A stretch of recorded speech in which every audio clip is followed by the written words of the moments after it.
ভিক্ষুক রাস্তা দিয়া যায় আর জমিদারের পুত্রবধূও যায়। একজন সামনের থেকে আসতেছে, একজন সামনের দিকে যাইতেছে। দুইজনের ক্রসিং এর সময় ভিক্ষুকের গায়ের কাদা জমিদারের পুত্রবধূর গায়ে লেগে গেছে। সে দুনিয়া আন্ধার করে ফেলছে, স্বামীকে ডাইকা নিয়ে আসছে, বলছে এই ভিক্ষুক আমার কাপড় নষ্ট করে দিছে। সে শুধু ভিক্ষুক ছিল না, বৃদ্ধ ছিল। বৃদ্ধ ছিল না শুধু, জীর্ণ ছিল, শীর্ণ ছিল, শরীরে কাপড় ছিল না, ফাটা চিরা কাপড় ছিল, পায়ে জুতা ছিল না, পেটে ভাত ছিল না। জমিদারের পুত্র সইতে পারে নাই, যৌবনী শক্তি সয়তো সয় কি কইরা তার স্ত্রীর গায়ে ভিক্ষুকের কাদা, বস সমগ্র শক্তিকে হাতে জমা করা একত্র করে বৃদ্ধের গালে বসায়।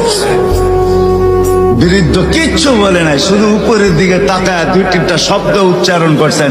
শব্দগুলা হলো ইয়া মাল্লাহ তারা হলো ওয়ুন, ও আল্লাহ চোখে দেখা যায় না, ও তারা কুল্লা শাই তুই সব দেখিস, ফারা তারা মা বি তুই কি দেখিস না আমার সাথে কি ঘটতেছে, এটা কি দেখিস না?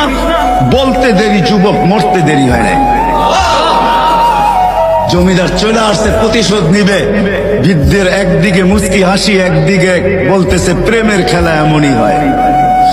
জিজ্ঞাসা করছে কিসের প্রেমের খেলা রে? বলছে ওর প্রেমিকার গায়ে আমার কাদা লাগছে, পায়ের কাদা লাগছে, ও সইতে পারে নাই।